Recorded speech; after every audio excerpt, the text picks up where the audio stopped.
Hello and welcome back to the Toffee Blues YouTube channel, your source for all things Everton. My name's Thomas, back on the channel today with a scout report. Now, a couple of days ago, one of the better transfer rumours that come out of absolutely nowhere. I always get more excited about them. I'm not sure about anyone else. It's seemingly how the Onana deal came to fruition last year, and this time we're linked with a striker for the Portuguese league, Youssef Chermiti. And of course, we had to be joined by Aaron today, who's going to try and give us the lowdown, maybe try and get us a bit excited. I'm not sure the moments that we've spoken about so far. I'm not overwhelmed with confidence what we've seen on Twitter as well. But Aaron, first of all, thank you very much for coming on. How are you doing today?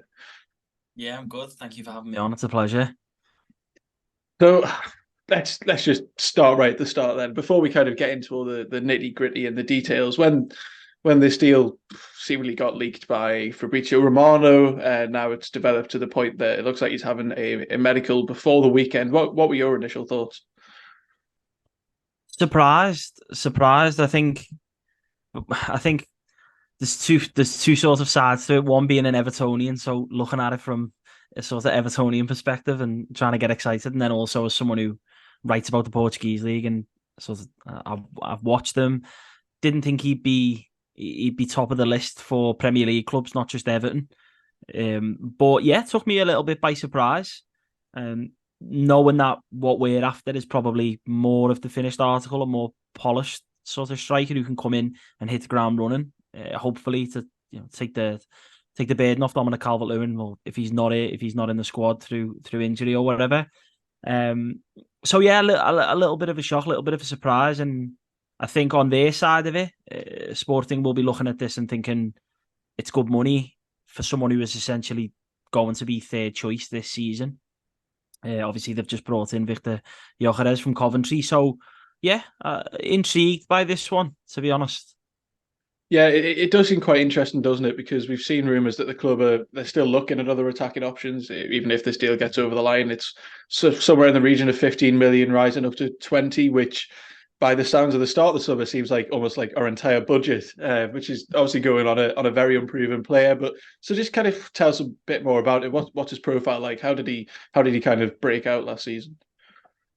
So, to be honest, even with his breakout caught a lot of the supporters in Portugal by surprise. It was he signed a new contract in February, I think it was, but he sort of got into the side. He made his debut against Benfica. Again, that was another sort of surprise. He came off the bench sort of late in the game.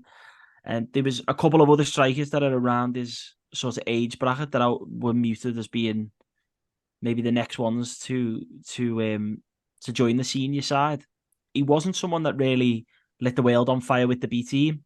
The under 19s, he did well. He was quite prolific for the under 19s, but then the way it works in Portugal is you have the under 23 league, which I suppose would be like the Premier League 2 in England. But then they also have a B team which play in the Segunda Liga, so the equivalent of the English Championship.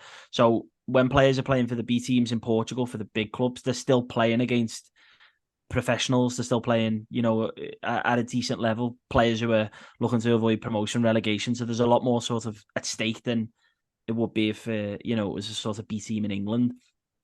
And there, he was in and out the team. But when he started sort of making the bench for the first team, you could see that just his profile, the fact that he's tall, he's like 6'3", 6'4", I think. Um, and he's got a presence about him that he was going to give Sporting something a little bit different. Coming off the bench early, he's someone that you can play to. His hold up play at times, can be decent.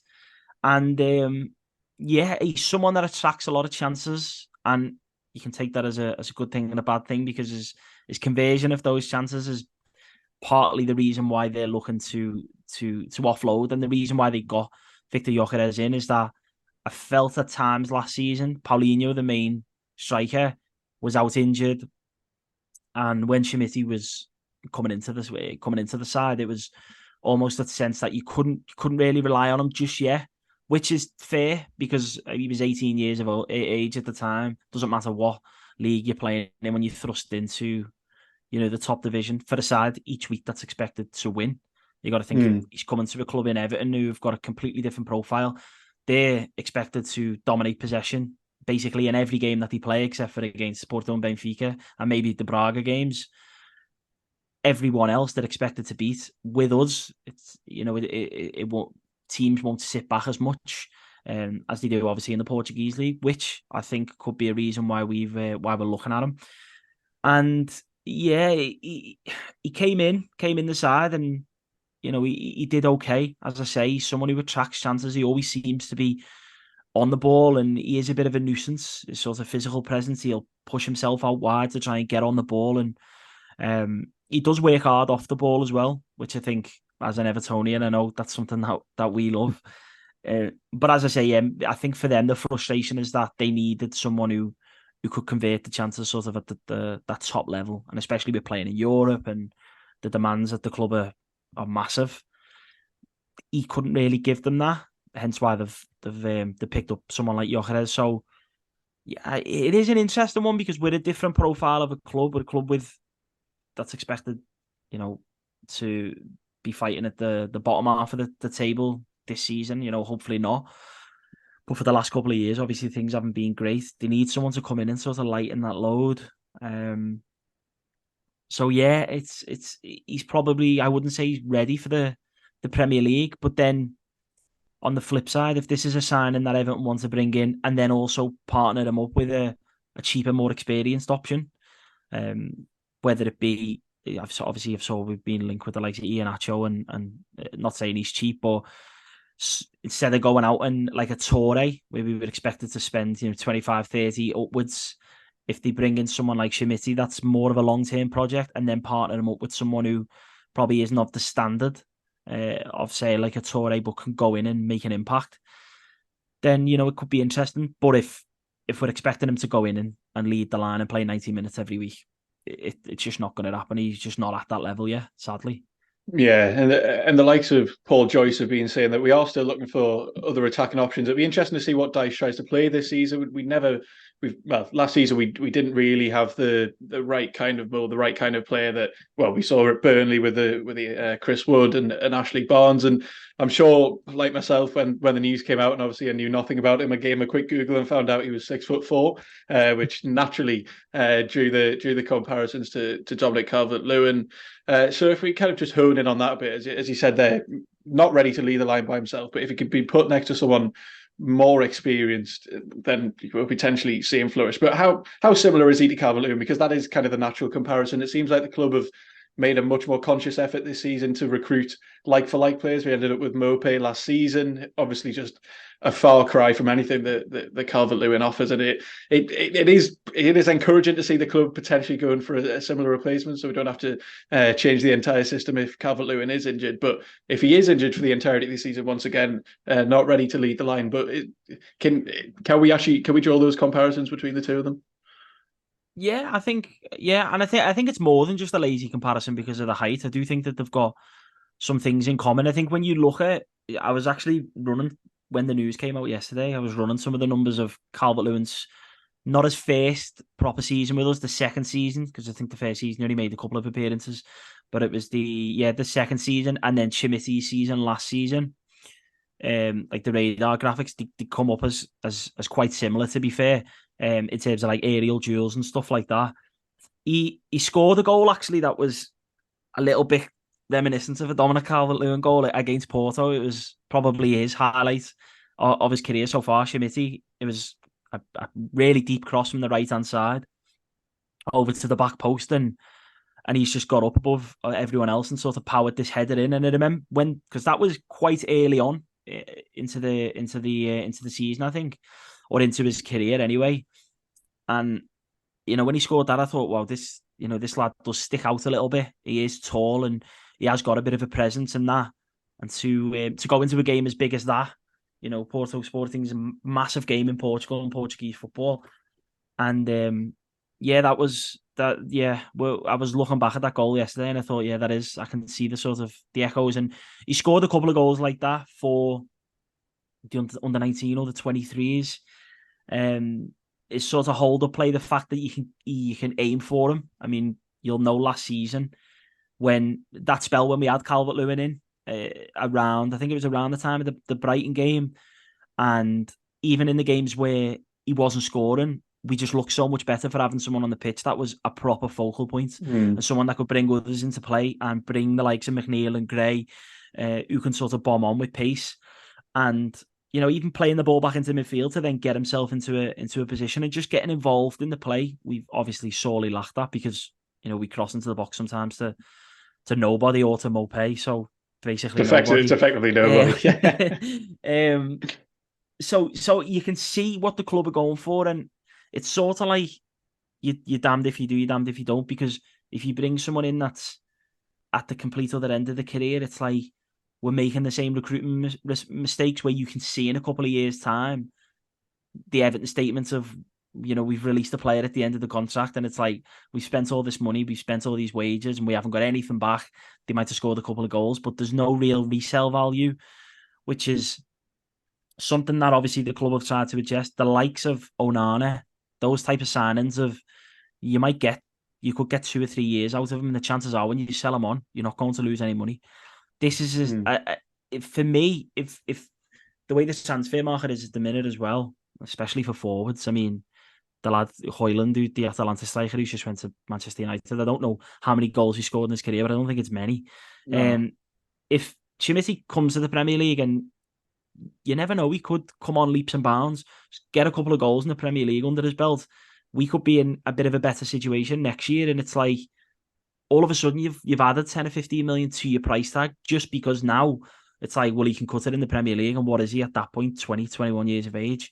So, as I say, you're damned if you do, you're damned if you don't, because he's probably not ready to go in at the minute. But it's also nice to see that the club are looking for a younger profile of player. You know, he wouldn't have been top of my list of players to go and recruit from the Premier League. He's by no means like this wonder kid, which I've saw it on Twitter a couple of times.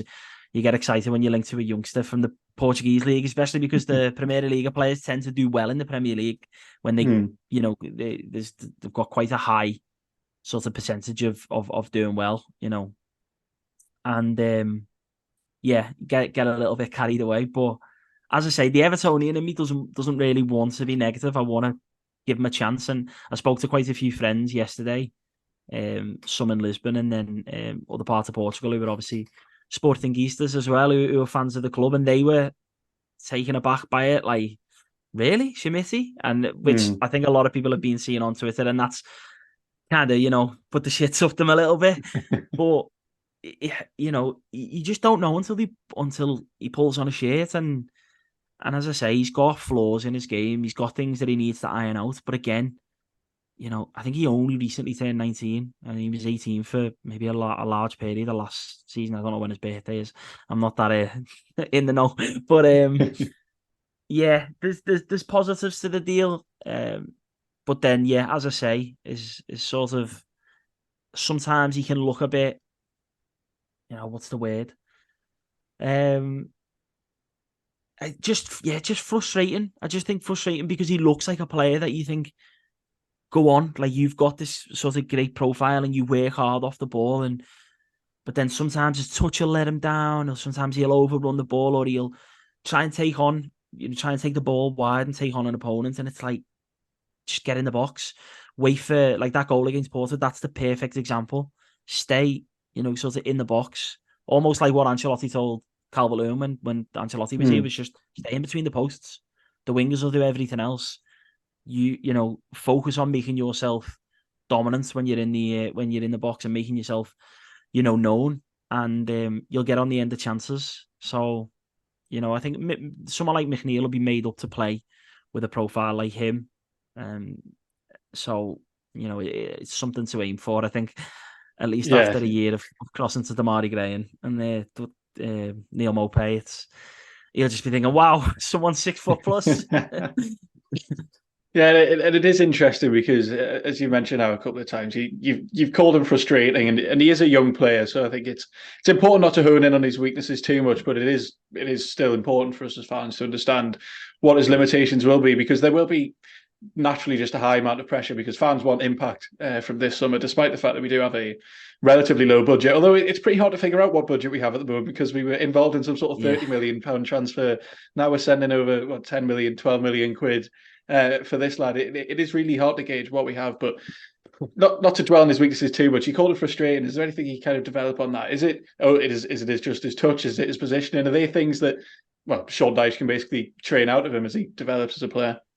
Yeah, I think it's just I think he'd be more, to put a positive spin on it, it'd be more frustrating if he wasn't getting into the chances, into the positions that he gets into. But he is. He gets into good positions. So I think that's something that you can think. Like I was looking earlier, his minutes per goal. His minutes per goal is about, I think it's just over 280 minutes or something like that. So, you're talking a goal every sort of 3 games, or 3 full games, but obviously he's been coming on in fits and starts. But then by contrast, he's missed 8 big chances in those. Bear in mind, he's only started 9 games. So I think his big chances missed per 90 is he misses one every like 100 minutes, or one basically, just a bit more than each game. And at the same time, still managed to score 3 goals, still managed to provide 2 assists. So again, you put the twist on the numbers that way, and you go, well, he's actually got 5 goals contributions in 9 starts, 16 appearances. That's not too bad. And then on top of that, he's missing big chances. It sounds like a negative. For Sporting fans who are looking to compete at the top end of the table, it is a negative. They needed someone to be hitting the back of the net, as we do. But if he can keep getting himself into that position, quickly he goes from being 19 to, an inexperienced 19 to then a 19 who's played in quite a few Premier League games. And before you know it, he's 20. He's working every day on the training ground with other forwards, training at a good level, at a high intensity, under a manager that will be telling him exactly, what he wants from him as a forward. And if he can sort of hone in on those, the finishing, and just being more clinical in front of goal, again, how many 19-year-olds really do you see that go in to a team who are playing at a good level and they're finding the back of the net every week? Like, there's a couple, but it's, young players miss chances. That's just what they do. Young players give the ball away. Young players will opt to shoot instead of putting a cross in or take on the man, or they'll try and take on the man when really they should give an easy ball.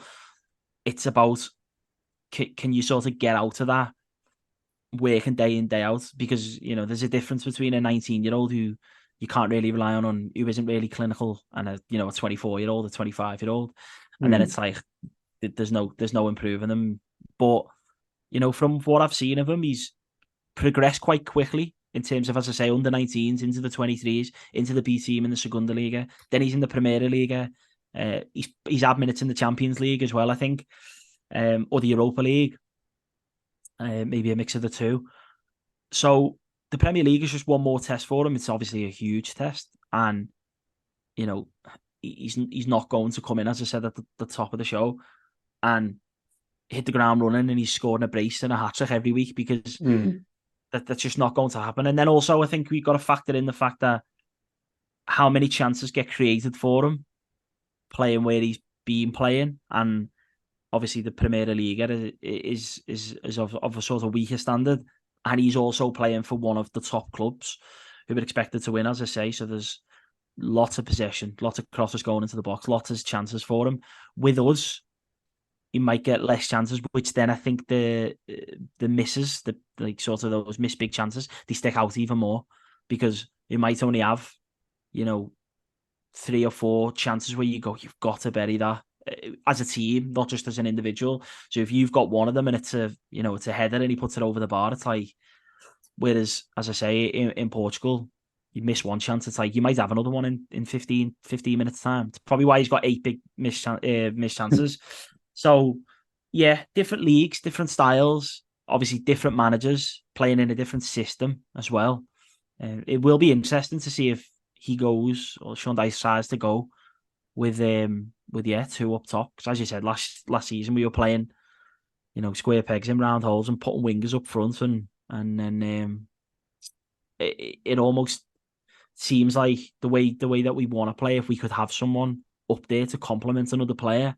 maybe take that load off, then he could flourish. So yeah, not as negative as I think you thought it was going to be. I do, but then I do have a way of making things sound positive. But yeah, I think it's one of those signings. If it gets done, just got to get behind him and yeah, I'll have to forget all the times that I've laughed at me sporting mates when he's missed chances. I had to go through my tweets to see how many times I've slagged him off, and I hadn't, to be fair. So that was good. Yeah, when the likes of when young players come in, there's always kind of two questions that go hand in hand, and we've pretty much discussed what the impact will be this season. It will be fairly limited. I'm sure he will get minutes if the club are signing him for 50 million. It's unlikely they're going to loan him straight out. I mean, Tom Cannon's just been loaned straight out. Lewis Dobbin is also apparently now sticking around the first team, or probably just keeping him as an option, but he might go out and loan as well. So it's likely if we sign Chermiti, he will be around the team. But the question that goes next to that is almost how high is his ceiling? Because I think we've seen some fairly tongue-in-cheek tweets from Sporting fans comparing him to Rafael Leao, and Rafael Leao even tweeting about himself. But how do we maybe unlock the potential that maybe not is not being particularly apparent? What does he need next year? What does he need from Sean Dyche? How does he develop into a player that we will inevitably make a profit on in a few years' time? I think just like what we've just said, I think it's that sort of next step is just being more clinical in front of goal, taking his chances, being more composed with his chances, and as I say, his decision making. So these all sound like sort of massive things, but as I said before, it'd be more sort of disheartening if we signed a player who never seemed to be in the right place, was never getting on the end of chances, and it's like, you don't even know that he's playing half the time. With him, it's not like that. It's not like that at all. He does get on the ball. He does make his presence sort of felt and known. He will get into the box. He will get on the end of chances. He's just got to. They've just got to go in. He's just got to improve that sort of how clinical he is. And I know, that's it's such a big ask because if every striker was clinical, every striker had scored 30 goals a season.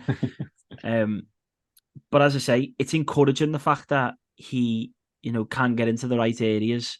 Yeah, he is a frustrating player, and I've watched them and being frustrated by him, and I don't even support them, but just literally watching them and being like, you can see. And as I say, he is hardworking. He's got energy, off the ball. And I think for young players as well, I think when they know that, like, the Everton crowd will respond positively to if a player is given everything. Like, a player could sort of, if he gives away the ball, how does he respond to it? If he gives away the ball and it's sort of like, you sort of shrug and put your head down, even just the body language, it's like, whereas with him, it feels like once he sort of tracks back and wins that tackle, or maybe puts a slide in on the halfway line and recovers the ball, these aren't things that you're expecting a striker to do. But once the sort of crowd get up, it's like, that can give him confidence. That can give a striker confidence. We've seen it happen with Calvert-Lewin. We saw it happen with Anthony Gordon early on, sort of in his Everton career, not so much towards the end, but that sort of, actually, I can give away the ball here, and I don't have to score every single chance that I get. But if I'm trying something, I'm trying this pass. And Iwobi said it, didn't he, about, was it the game against Newcastle? And he said he realised at a point he tried to play a through ball, and he thought the crowd were going to get on his back, and everyone started clapping him. And he sort of had that realisation after it, like, they want to see me playing progressively. They want to see me getting forward and trying to make things happen. He is a player that when he gets on the ball, he can get you off the edge of your seat.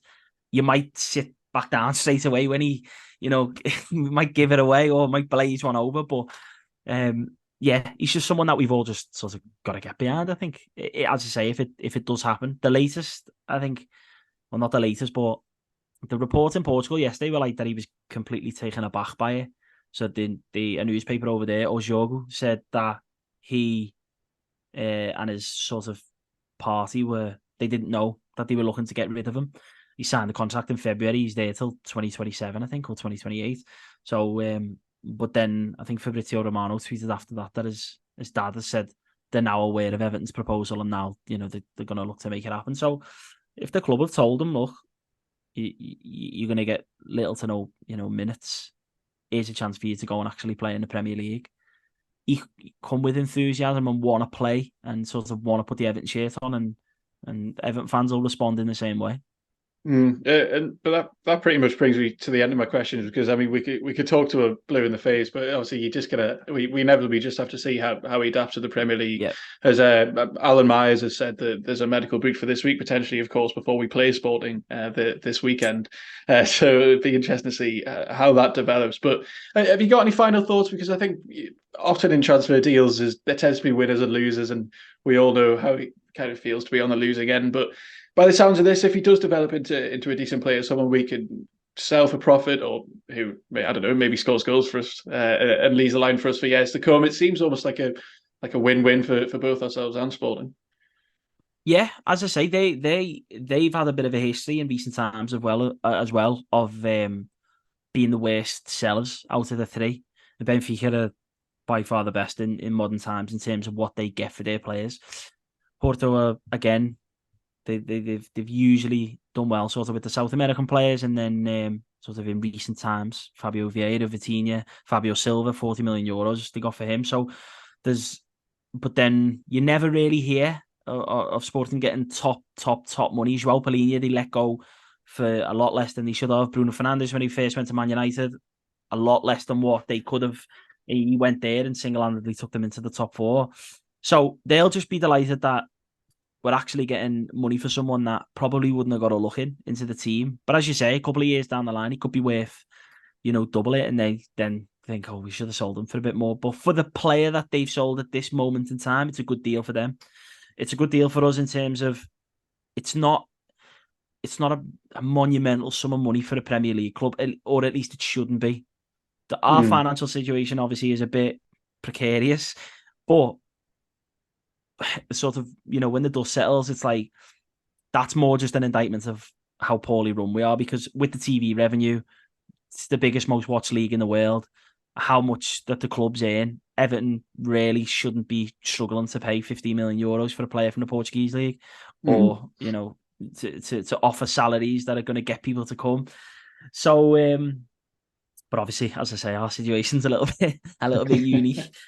But yeah, I think there's an opportunity for us to both be winners if he comes in, and sort of and does well. And even if he doesn't, at 19 years of age, I struggle to see how we don't get the money back that we paid for him, because that's just the nature of football. Another club somewhere will look and think it might not have just been the right fit. We'll take a punt. Moise Kean came to us, and it was one of them. There might be a player in there. It's not good. We're not going to get him out of him in the Premier League, at least at Everton.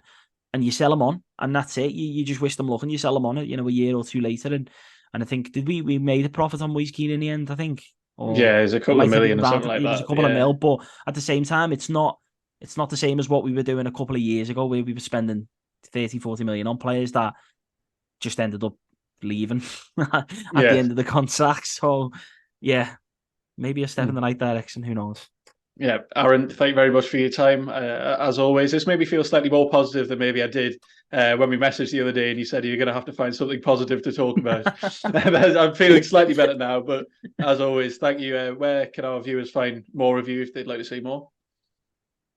So, Proxima Jordana 1 on Twitter is sort of the hub for Portuguese football. So, reports on players playing in the league and stuff. And then obviously my personal account, Adam Barton UK. You can find the stuff on there that I've put out for Opta and Eurosport and those type of places. So yeah.